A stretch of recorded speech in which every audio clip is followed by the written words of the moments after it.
Hello दोस्तों, Indian scalper BTC में आपका स्वागत है। आज हम करने जा रहे हैं 950-20 ईएमई की स्ट्रेटजी की सेकंड वीडियो, जिसमें देखेंगे हम रिस्क मैनेजमेंट प्रोसेस कि हम अपने मनी को रिस्क मैनेजमेंट क्या करना चाहिए, कैसे करना चाहिए ताकि हम लंबे समय तक मार्केट में टिक सकें। क्योंकि स्टार्टिंग में आप कितना ही पैसा ले आइए, अगर आपको नहीं आता है तो आप 100% लॉस ही कर देंगे। इसकी कोई लिमिट नहीं है कितना लॉस करेंगे। अगर आपको प्रॉफिटेबल बना रहना है, उससे पहले आपको सस्टेन करना होगा मार्केट में कि आपको प्रॉफिट भी हो रहा है, लॉस भी हो रहा है, पर आप मार्केट में टिके हुए हो। तो आपको क्या-क्या चीज़ें फॉलो करनी चाहिए उसके बारे में आपको बताएँगे थोड़ा-सा, ताकि आप एक अनुमान लगा सकें कि आपको किस तरीके से मार्केट में ट्रेड करना है, कितने मनी पैसे से ट्रेड करना है और कितनी रिस्क लेनी है। तो जैसे कि हमारा इंट्रोडक्शन हमने आपको कल बता ही दिया था, अभी बताएँगे रिस्क मैनेजमेंट और प्रोसेस के बारे में। जैसे कि आपको दिखाते हैं, चलो स्टार्ट करते हैं। जैसे कि आप कभी भी कोई भी ट्रेड स्टार्ट करते हो, तो रिस्क मैनेजमेंट में आपको वही चीज़ कोई भी ट्रेड लोगे आप, तो आपको सबसे पहले क्या होगा, आप कोई ट्रेड लेते हैं तो या फिर प्रॉफिट होगा या लॉस होगा। अगर आप कॉस्ट टू कॉस्ट भी निकलते हैं तब भी आपको थोड़ा सा लॉस होगा, क्योंकि आपको टैक्सेस देने पड़ेंगे खरीदने और बेचने के, कोई भी कॉल को या कोई भी सॉरी ट्रेड को बाय करने के लिए और सेल करने के लिए जो टैक्सेस और चार्जेस होते हैं, ब्रोकरेज वगैरह होता है, तो वो तो आपको देना ही पड़ेगा। अगर आप कॉस्ट टू कॉस्ट भी निकलते हैं, जैसे मान लो आपने कोई 100 रुपये कोई प्रीमियम लिया या स्टॉक लिया, तो आपने खरीदा उसका चार्ज लगेगा, आपने बेचा तब भी उसका चार्ज लगेगा। जो भी इन टोटल चार्जेस करके होते हैं तो 25 रुपये पर ट्रेड तो मिनिमम होते ही होते हैं। मतलब 50 रुपये का खरीदने और बेचने का टोटल खर्चा हो गया आपका, अगर छोटे अमाउंट की बात की जाए तो। और प्रॉफिट की बात ये है, अगर प्रॉफिट होता है तो किसी को कुछ कैलकुलेशन करने की जरूरत नहीं होती, और लॉस होता है तो वो मिनिमाइज करने की जरूरत होती है। प्रॉफिट मैक्सिमाइज करने की जरूरत होती है और लॉस मिनिमाइज करने की जरूरत होती है। मतलब प्रॉफिट को हमें बढ़ाना होता है, लॉस को कम से कम करने की कोशिश की जाती है। तो देखेंगे हम किस तरीके से करेंगे। जैसे कि मान लो अगर आपकी नेक्स्ट, जैसे कि आप कोई भी ट्रेड ले रहे हैं और उसके चांसेस कितने हैं आपके, जैसे आपको ट्रेड कितना ही परसेंट आता हो, आपको लगता है कि आपको बहुत कुछ आता है। मुझे भी ऐसा ही लगता था जब मैं मार्केट में, मुझे बहुत कुछ आता है। अभी मैं लर्निंग फेज में ही हूँ, क्योंकि लर्निंग कभी भी खत्म नहीं होती। आपका बुढ़ापा आ जाएगा फिर भी आपको कुछ ना कुछ सीखते रहेंगे, और मार्केट के हिसाब से कुछ ना कुछ नया आता रहेगा। तो मार्केट में पुरानी चीजें वर्क करना बंद हो जाती हैं और कम से कम वर्क करती हैं। फिर नई से नई चीजें नई तरीके से, आजकल एल्गो का ट्रेड है, इस वजह से ऐसे बहुत रेट होते हैं एल्गो ट्रेडिंग की वजह से। ऐसा नहीं लगता कोई बैठा है और कॉल पुट बाय कर रहा है ना, एल्गो ट्रेडिंग हो रही है। ज़्यादातर जितने बड़े बड़े ऑपरेटर हैं वो सारे के सारे एल्गो ट्रेडिंग यूज़ कर रहे हैं। अगर हमें इस तरीके से ट्रेड करना, हमें इस ऐसे ऐसे हालत में किस तरीके से ट्रेड करना चाहिए उसके बारे में हम आपको बताएंगे। जैसे कि मान लो कि अगर आपको कोई भी ट्रेड ले रहे हैं, तो आपको मिनिमम कितने परसेंट आपको लग रहा है कि 50% चांसेस है अपसाइड जाने के या 50% चांसेस है डाउन साइड जाने के, तो ये आपका 100% गैम्बलिंग हो गया, जुआ हो गया एक तरीके से। जब तक आपको 80 to 90% आपको चांसेस ना लगे अपसाइड या डाउनसाइड जाने की, आपके अकॉर्डिंग मार्केट के जाने की, तब तक आप ट्रेड में एंटर होने की भी ना सोचें। क्योंकि वो सबसे बड़ी रिस्क है। क्योंकि 50% मतलब क्या हुआ, आपने किसी सिक्के को उछाला, कॉइन को टॉस किया, तो मान लो कि हेड आया या टेल आया, मतलब चित्ता आया या पट आया।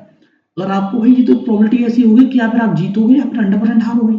आप कितना भी पैसा लगाते हैं उसमें, E to Z amount of 1000, 2000, 10,000, 1 lakh, 2 lakh, जितना ही पैसा लगाओगे तो 50% चांसेस तो यही होगा एक तरीके से कि तुमने लगा के छोड़ दिया, या फिर तुम्हें प्रॉफिट होगा या फिर लॉस होगा। तो आपको ऐसा बिल्कुल नहीं करना। जहाँ 80 to 90% प्रोबेबिलिटी हो आपके अपसाइड जाने की, आपके अकॉर्डिंग जो आपने कैलकुलेट किया है, आपने जो भी साइकोलॉजी यूज की है, उसमें इंडिकेटर यूज किए हैं, या आपको आपको प्राइस एक्शन या कैंडलस्टिक पैटर्न या ट्रेंड वगैरह स्ट्रक्चर वगैरह जो भी आपने यूज किया है, या भी जो भी इंफॉर्मेशन गेन की है उसके अकॉर्डिंग, तब आप रिस्क ले सकते हैं जब 80 to 90% आपको चांसेस लग रहे हों अपसाइड जाने के। अगर उससे कम लग रहे हैं तो आप प्लीज सोचे बिना ट्रेड के बारे में, पहले ट्रेड को देखें किस तरीके से वर्क करते हैं। जैसे कि आपको बताएं कि मार्केट में आपको क्या चाहिए, फॉलो करना चाहिए, क्या नहीं करना चाहिए। जैसे सबसे पहले बात की है आपकी, जो कि है प्रॉफिट, बिग लॉस और बिग प्रॉफिट, जो कि अपना ये है। जैसे कि अगर मैं आपको ये वाला पार्ट, बिग लॉस और बिग प्रॉफिट, आपको देखो बिग लॉस होगा तो आप पूरी तरीके से डूब जाएंगे, आप किसी काम के नहीं रहेंगे। और आपको बिग प्रॉफिट होगा तो भाई, बिग प्रॉफिट किसको बुरा लगता है, किसी को नहीं। तो इस टॉपिक को तो हमें छोड़ना है। ये हमारी 4 कंडीशन ऐसी है जिसमें से आपको सिर्फ एक कंडीशन को फॉलो नहीं करना है, वो ये है बिग लॉस वाली। इस कंडीशन को छोड़ के सारी कंडीशन को फॉलो करना है। देखो, बिग प्रॉफिट हो तो अब भी आपको प्रॉफिट है, स्मॉल प्रॉफिट हो तब भी आपको प्रॉफिट है, स्मॉल लॉस हो तो आपको एक सबक है कि आप यहाँ गलत थे, तो आप एक छोटा अमाउंट का लॉस लेकर आप निकल सकते हैं, छोटा सा लॉस लेकर। अब मान लो 1 लाख रुपए आपने लगाया, उसमें से आपके 2-3 हज़ार 5 हज़ार मैक्सिमम लॉस हो गया, तो वो एक स्मॉल प्रॉफिट लॉस की तरह है। वैसे वो 5 हज़ार भी एक बड़ा अमाउंट होता है, 5% होता है भाई। 5% तो एफडी की इंटरेस्ट मंथली, वो 8% तो एफडी के इंटरेस्ट होते हैं, 7 to 8% तो ईयरली। एक साल में 7 से 8% तो बैंक इंटरेस्ट दे रही है, तो आप इतना बड़ा लॉस कैसे ले सकते हैं? तो 2 से 3% का लॉस सिक्योर होता है, मतलब स्मॉल लॉस होगा ठीक ठाक। अगर 8 से 5% या 7-8% से ऊपर जा रहे हैं तो आप काफी बड़ी रिस्क ले रहे हो। वो भी ये बड़े बड़े ट्रेडर लेते हैं 10 से 15% के रिस्क, जहां उन्हें प्रॉपर्टी लगी होती है। जब मार्केट ज्यादा वॉलेटाइल होता है, यहाँ के ऊपर नीचे हो रहा है, तब वो बड़े बड़े ट्रेडर वो लेते हैं जिनको 100% प्रॉपर्टी होती है, 90% प्रॉपर्टी होती है तब। बिग लॉस का प्रॉब्लम ऐसा है कि अगर मान लो आपने 10 हज़ार रुपये की कोई ट्रेड ली, तो आपने उसमें 50% लॉस कर दिया, 5 हज़ार रुपये। भाई आप तो आधा मनी यूज कर चुके हैं। अब जो समझ लो आप उस कंडीशन में बैठे कि आप 50% आपने लूज कर चुके हैं, और आप 50% लूज करने के बाद या हारने के बाद, खोने के बाद अपना, जब उसे फिर दोबारा गेन करने के लिए सोचेंगे कि हाँ मुझे 5 हज़ार दोबारा मिले, तो इसका मतलब ये हो गया कि आप 100% गेन करने के लिए तैयार हैं। 100% मतलब समझते, लोग सोचते मेरे दिन का 5% भी बन जाए तो बहुत बड़ी बात होती है। अब कोई 1 लाख रुपए लेके आया है या 10 हज़ार भी लेके आया है, तो वो कहेगा भाई मुझे 500 रुपये मिल जाए ईमानदारी से, तो बहुत बड़ी बात है। 10 हज़ार रुपये से 1 लाख के अकॉर्डिंग 5 हज़ार हो गए। और आप कह रहे हैं कि आपने 10 हज़ार में से 5 हज़ार लॉस कर दिए, अब आप 5 हज़ार रुपये वापस कमाने के लिए आप इतने अग्रेसिव हो जाएंगे कि आप 5 हज़ार वो भी लॉस कर देंगे, क्योंकि आप 5 हज़ार से 5 हज़ार कमाना मतलब 100% गेन करना, जो कि बहुत ही रेयर कंडीशन में होता है। आप बात को समझ रहे हैं कि मैं क्या बताना चाह रहा हूँ? 100% मतलब बहुत बड़ी बात होती है। अगर 100% की बात की जाए,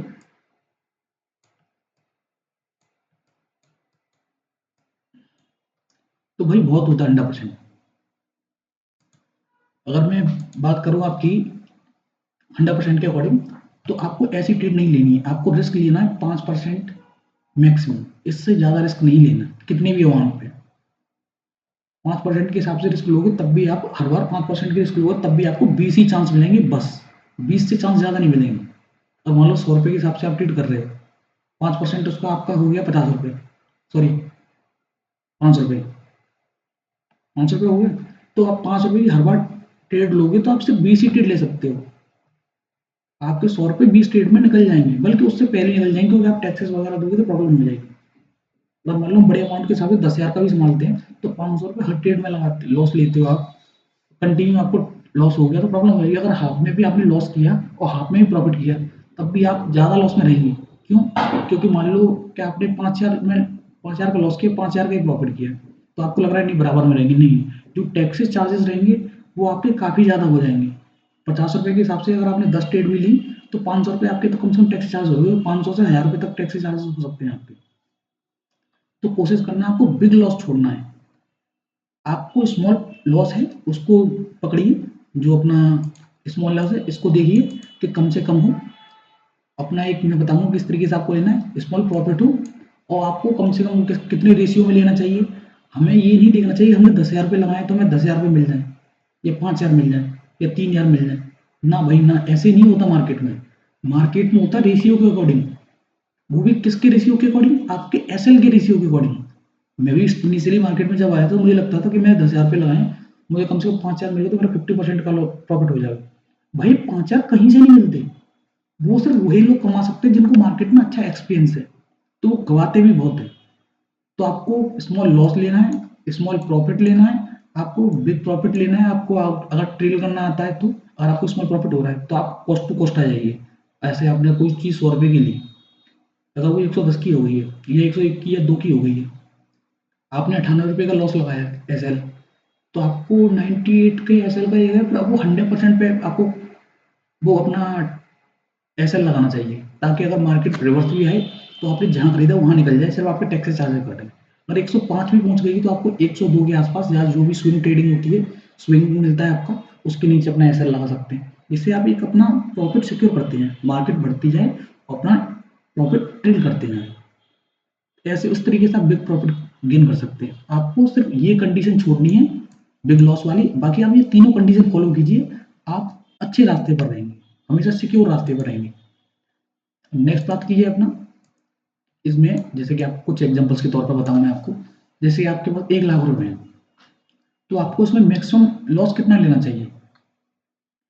मैक्सिमम लॉस लेना चाहिए आपको, या एसएल लेना चाहिए 2%। जैसे मान लो कि आप अपसाइड की ट्रेड देख रहे हैं, ये वाली अपसाइड की, तो आपको लॉस लेना है 1:2 की रेशियो में मिनिमम। आपको अगर प्रॉफिटेबल बना रहना है, जितनी भी ट्रेड लेनी है, तो आपको 1:2 के रेशियो में मिनिमम होना ही चाहिए। इसका मतलब ये है कि अगर आप 10 रुपये रिस्क पे लगा रहे हो, तो कम से कम आपको 20 रुपये मिलने चाहिए रिस्क पे लगा रहे हो। ये नहीं आप 1 लाख रुपये लगा रहे हो तो आपको उसके बदले में 2 लाख रुपये मिल जाए, नहीं नहीं। 1 लाख रुपये आप मान लो 10,000 रुपये रिस्क पे लगा रहे हो, सॉरी 2,000 रुपये रिस्क पे लगा रहे हो, जो मैंने दे रखा है यहाँ पे।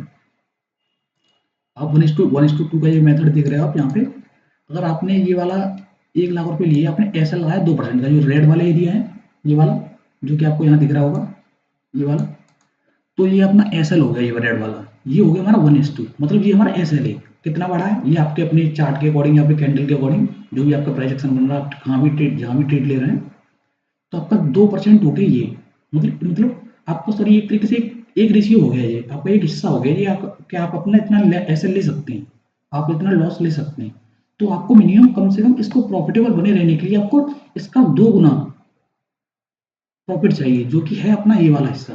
2 गुना मतलब ऐसे मान लो कि आपने 1 लाख रुपए की ट्रेड में 2% ऐसे लिया, जो कि 2,000 रुपए का है, वही मैं इसमें 2,000 रुपए का ऐसे ले सकता हूँ। तो उसमें कम से कम आपको ये 4% का, मतलब 4,000 रुपए का प्रॉफिट होना चाहिए, चाहे वो अपसाइड की ट्रेड हो, या फिर हमने ये डाउन साइड का भी दे रखा है। अगर आपने कुल कॉल लिया है, तो आप ये अपसाइड के लिए देखेंगे, मतलब एक्चुअल चार्ट में, चाहे वो स्टॉक का हो या इंडेक्स का हो। अगर आपने डाउन साइड के लिए है, अगर उसमें स्पेशली अपने फ्यूचर्स या अपने ऑप्शंस में, तो आप डाउन साइड के लिए देखेंगे इसमें मार्केट में कुछ भी, तो आपको लगना चाहिए कम से कम हमारा 200 रुपये का, सॉरी 2% का एसएल है, तो 4% का उसमें प्रॉफिट होना चाहिए। मतलब जितना एसएल लगा रहे हो, उसका मिनिमम 1:2 प्रॉफिट होना चाहिए। अगर 10 रुपये का एसएल है, तो 20 रुपये प्रॉफिट होना चाहिए, तभी आप कंटिन्यू सस्टेनेबल बने रह सकते हैं। आप ये मत करना कि 1:1 का प्रॉफिट हो गया, 1:1 हमारा ये 1:1 हो गया, अब मैं प्रॉफिटेबल रहूंगा। भाई आप कभी प्रॉफिटेबल नहीं रहोगे। और मान लो आपने 100 रुपये, एक दो बार आपने दो ट्रेड ली, एक में 100 रुपये कमाए, एक में 100 रुपये खोए, गवाए, तो आपको लग रहा है कि बराबर नहीं। भाई आपके टैक्सेस चार्जेस कट जाएंगे, मैं आपको कितनी बार बताऊंगा, आपके टैक्सेस चार्जेस कट जाएंगे। इस वजह से 1:2 की रेशियो में आपको वर्क करना है मिनिमम। और अगर आपको एक्स्ट्रा प्रॉफिट हो रहा है, वो तो प्रॉफिटेबल है ही, आप उसको ऐसे आपका अपना ऐसे ट्रेल कीजिए अपने प्रॉफिट को। प्रॉफिट जितना हो रहा है उसके नीचे आप एसएल लगाइए, ताकि आपका जहाँ पे एसएल लगा रहे हैं वो सिक्योर रहे। अगर एसएल हिट भी होता है, तो आपको जितने का नीचे प्रॉफिट हो चुका है, वो आपका सिक्योर रहे। आई होप आपको समझ में आया। आपको एक्चुअली आपको साइकोलॉजी बनाना बहुत जरूरी है। विदाउट साइकोलॉजी के कुछ नहीं होता। अगर मार्केट में भी आप कोई भी बिजनेस करते हो, तो आप सोच लेते हो भाई मैं 1 लाख रुपए का कोई बिजनेस खोल रहा हूँ, तो यार 10,000 रुपये का लॉस हो गया तो बहुत बड़ा लॉस होता है, इसके बाद मैं ये बिजनेस बंद कर दूंगा, भाई मैं झेल नहीं पाऊंगा, ताकि आपका 80-90 हज़ार जो भी बचा है, ताकि आप उसे दूसरे काम में लगा सकें। तो इसी तरीके से इस मार्केट में होता है। इस मार्केट में रिस्क बहुत ज्यादा होता है, बहुत ज्यादा।